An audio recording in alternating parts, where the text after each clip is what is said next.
Malta is a small island nation in the heart of the Mediterranean Sea. We came here for the island's rich history and excellent diving. We stayed in Sliema just outside the capital, Valletta. Valletta once served as the headquarters of the Knights of the Order of the Hospital of St. John of Jerusalem.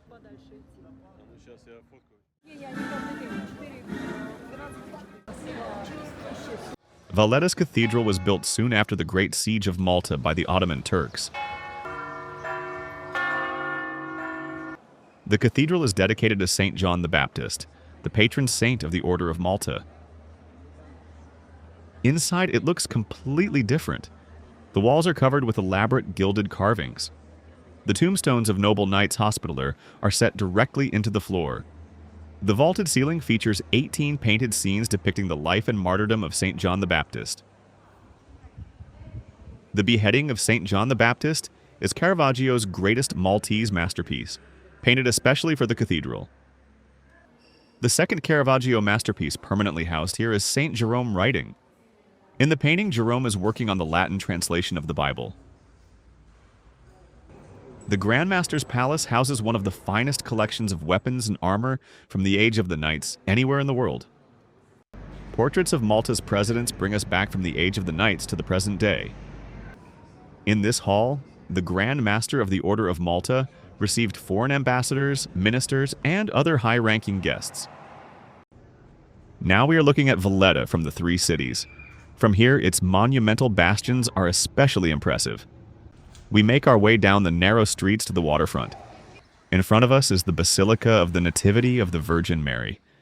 It was built as a living monument to the Christian victory over the Ottoman Empire during the Great Siege of 1565.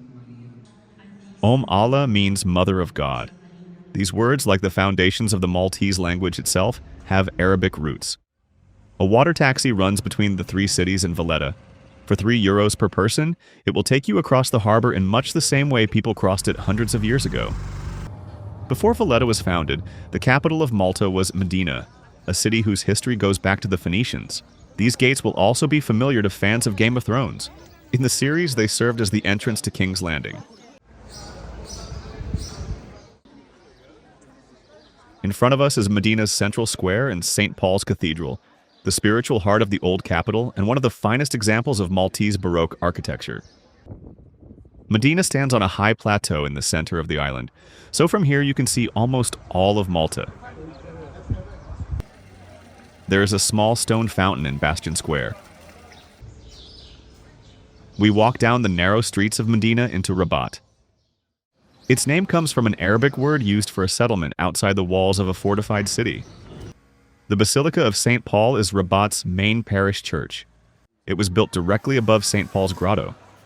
According to church tradition, the Apostle Paul lived, prayed, and preached in this underground cave for 3 months after being shipwrecked off the coast of Malta. The local apiary is about a 20-minute walk from here. Rebecca is teaching local school children about the life of bees. We decided to join them. The fruit of the carob tree. But this tree in October, this makes us yellow flower. The carob tree is one of the symbols of Malta's rural landscape. You know, in summer, and some organic. The school children and their teachers put on beekeeping suits, and so did we. The local bees defend their hives very actively. Guard bees that are coming around us. It's important never to do this because we are giants and we will kill them. So no one will. Look at this. Look over this. Mela. Oh my God. Rebecca's nephew also helps with the family business. Is to use the smoker. So, inside here, I'm gonna show you the honey. And this honey is the thyme honey. Oh, your favorite honey? Yeah. What about carob honey? Carob honey, do you like it? No? Oh. And how can you tell the difference between European bee and local Maltese bee? So, the Maltese bee, it's smaller, not a lot smaller. Like it's not very, maybe for the eye, I can see the difference in the eye, but you need to really know. Professional, okay. and they are darker in color. You see, the stripes are kind of black brown. They are not orange. They are a bit darker usually. When it's full, أقلى لوحدة كم؟ الكبار. A lot of money, a lot of honey. What's in there? It's not ready. Honey No. is not closed yet. Yes. The process, a little bit close, you know. They lower the Moisture. content, you know. And here in Malta, what moisture content is required? Moisture content is about 18%. Would you like to buy European bees? They give more honey. In Malta, no. No?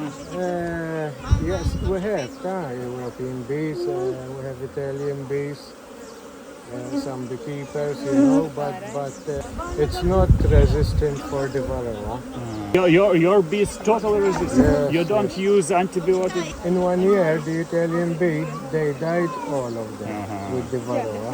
Here The in Maltese Malta, bee, Malta. yes, in Malta. And only Maltese bees survive.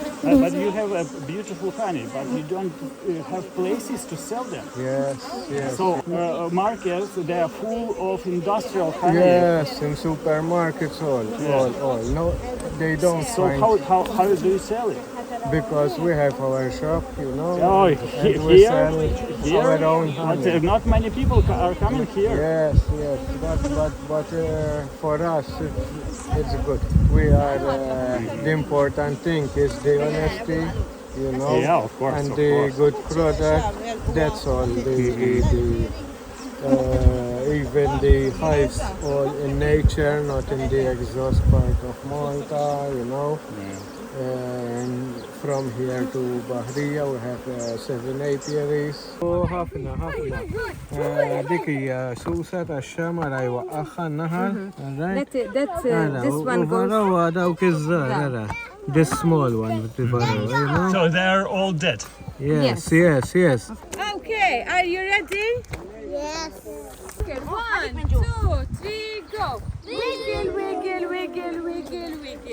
Turn around. Turn the other way. And then we're gonna wiggle as much as we can. And then we're gonna go down. And then 3 we're gonna say I love bees. 1, 2, 3. I love bees. You're amazing. You have bees from the pollen. Oh, hey. It's good that there are no bees. I'm gonna go around with the second honey. This is the honey that we saw today. What is this honey called? What is the honey that we saw today called? Honey bee. It's antibacterial honey. This helps for when we're sick, to prevent cough, okay, to prevent colds and flu. It helps when we have a sore throat. It's really good. It's the Carib honey. It's an autumn honey. It's very rare in the world. It's very, very different. You know, it's good. It's an antibacterial.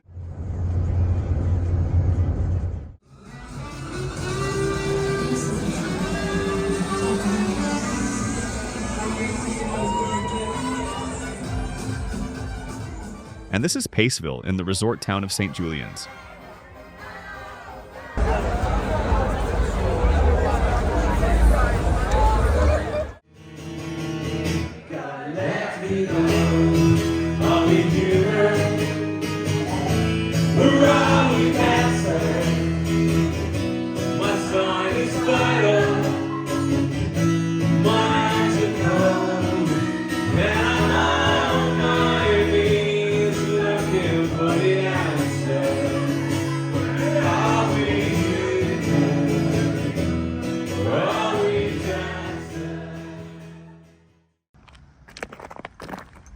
One of the island's most interesting archaeological routes is the Xemxija Heritage Trail. Here in northwestern Malta, near St. Paul's Bay, a section of an ancient Roman road has survived. Neolithic burial chambers more than 5,000 years old were carved directly into the limestone. The trail then passes through the remains of an ancient settlement. Caper flowers are an excellent source of nectar. Capers, thyme, and carob trees allow Maltese bees to produce highly aromatic honey that was prized even in ancient times.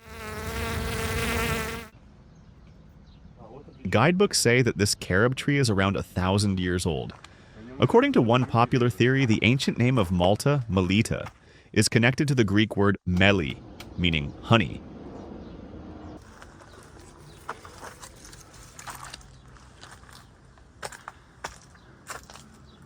And it was here that we found one of the oldest surviving apiaries on the island.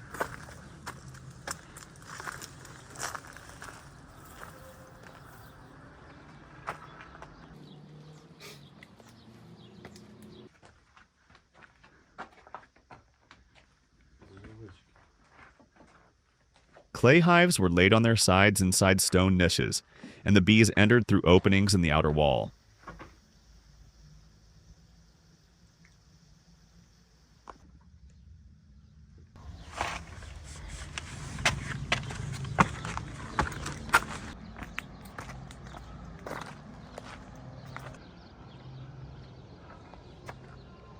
About 50 meters away, we found another apiary.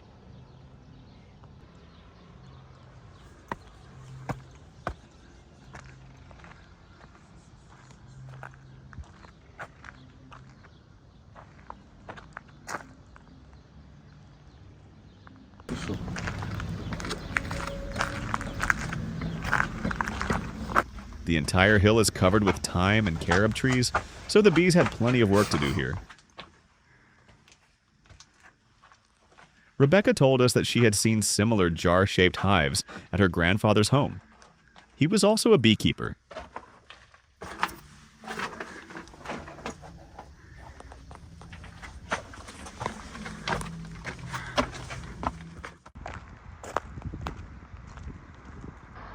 This is a British pillbox from World War II. Its long horizontal firing slit provided a clear view of the main road leading into the interior of the island. Some of these caves and recesses were used as burial chambers as early as prehistoric and Punic times. Later, they were converted into homes. During the Roman period, a bath complex was built on this slope for local residents and travelers.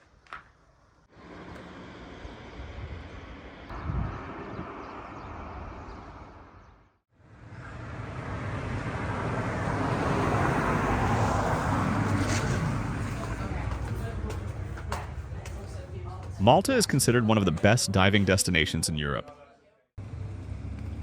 The island is especially famous for wreck diving, dives to sunken ships and other underwater sites.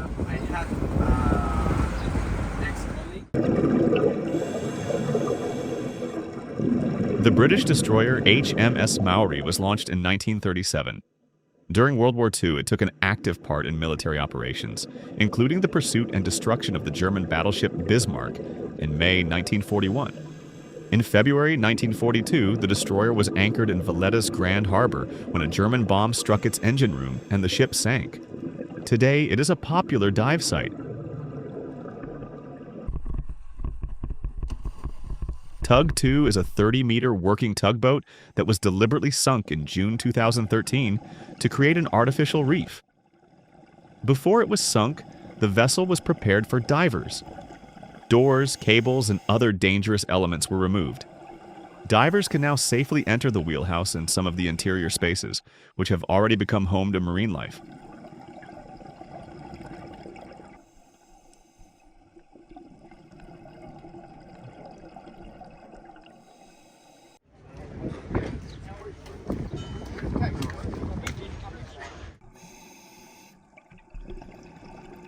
P-29 is a former patrol vessel and, before that, an East German minesweeper. In 2007, it was deliberately sunk to create an artificial reef. The main natural attractions of Turkawa are a beautiful stone arch and narrow tunnels that divers can swim through. This is actually the very first artificial reef sunk by a company.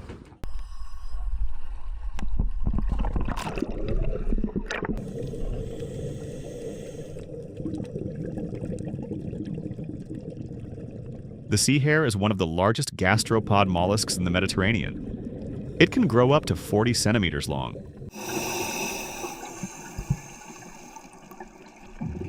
El Faroud is a huge Libyan oil tanker approximately 110 meters long. After a tragic explosion in the Valletta docks, the vessel could no longer be repaired. In 1998, it was sunk off the southern coast of Malta. Cuttlefish are famous for their remarkable ability to camouflage themselves. Thanks to specialized cells in their skin, they can change not only their color, but also their pattern. Those guys are now. You're gonna come around the corner there, yeah? So. The Blue Hole is the most famous natural dive site on Gozo, on the coast of Ġgantija. It is a natural vertical shaft in the limestone, reaching a depth of around 25 meters. But the most interesting feature here is its underwater architecture. At a depth of about 6 meters, the shaft connects to the open sea through a huge stone arch that extends all the way to the bottom.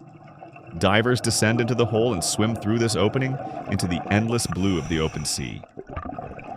At the bottom of the Blue Hole, there's also a large underwater cave.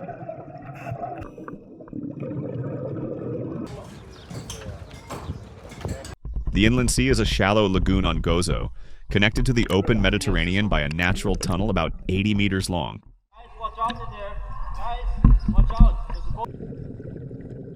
Divers swim through this natural corridor between walls that drop steeply below them. The dive begins in shallow water, but inside the tunnel, the depth increases quickly, reaching around 25 meters in the middle.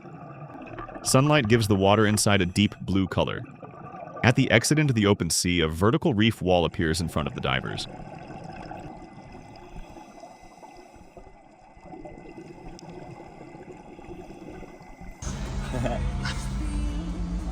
Stop it.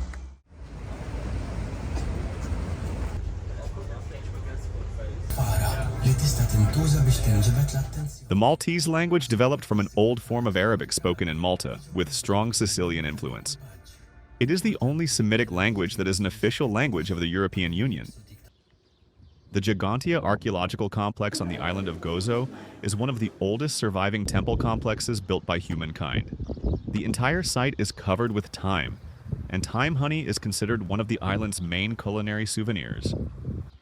Ġgantija is a UNESCO World Heritage Site and is around 1,000 years older than Stonehenge and the Egyptian pyramids. The complex consists of 2 megalithic temples with rounded apses, surrounded by a massive shared wall. The capital of the island of Gozo is the city of Victoria. The Cathedral of the Assumption of the Virgin Mary was built during the Golden Age of the Order of Malta. From the Citadel, you can see almost the entire island of Gozo.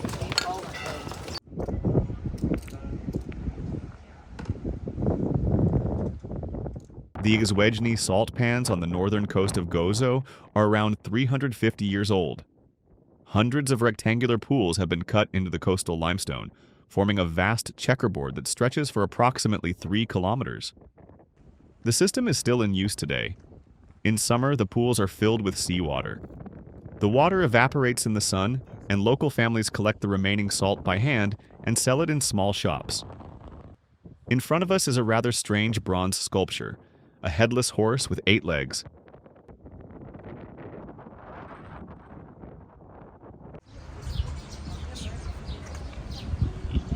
A honey fair was taking place on Gozo during our visit. We came here hoping to find plenty of Maltese honey samples for our research into honey bioactivity. There were many stalls selling souvenirs and handmade products, but at the honey fair, the honey itself turned out to be surprisingly difficult to find. Fortunately, we eventually found one beekeeper. Samuel lives on Gozo and has worked with bees all his life.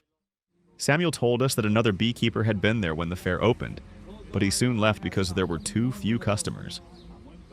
And really, who is going to pay 10 euros for honey when a similar jar costs only 3 euros at the supermarket? The biggest threat to beekeepers is industrial honey, dead, sweet liquid from the supermarket labeled natural honey.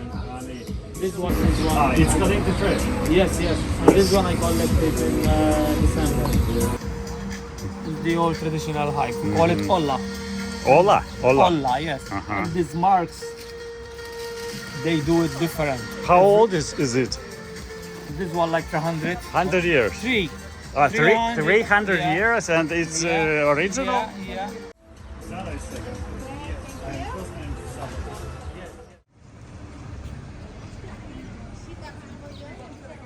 There are dozens of home methods that claim to identify real honey without a laboratory. But only the active honey test for home use has a scientific basis. For comparison, we will find a sample of mass-produced honey. We will not have to go far. The nearest supermarket is only 5 minutes away. I will take a jar labeled 100% natural honey. I have 2 samples from the beekeeper and 1 sample from the supermarket. The test measures the activity of the enzyme glucose oxidase. When honey is diluted with water, the enzyme begins oxidizing glucose and producing hydrogen peroxide. If the enzyme has remained active, the test changes color. If the activity has been lost, the color remains unchanged. The test is so simple that it can be carried out in a kitchen or even outdoors. I will need half a spoonful of honey and 3 spoonfuls of clean water, a ratio of 1 to 6. In the evening, I will mix the solution thoroughly until the honey has completely dissolved. Then I will leave a shallow layer of the solution in the glass, no more than 6 millimeters deep. Now the enzymes need time to work. The solution will remain overnight in a dark place at room temperature.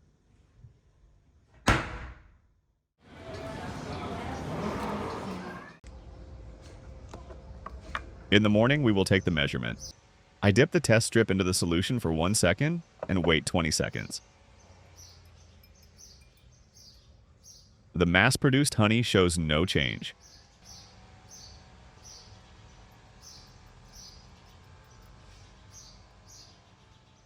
Both samples from the beekeeper clearly turn blue, showing that their enzymes are still active. In simple terms, this is living honey.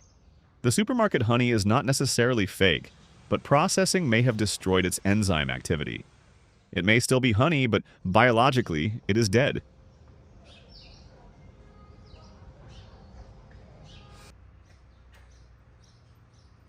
Which honey would you choose and how would you check its quality? Leave your answer in the comments.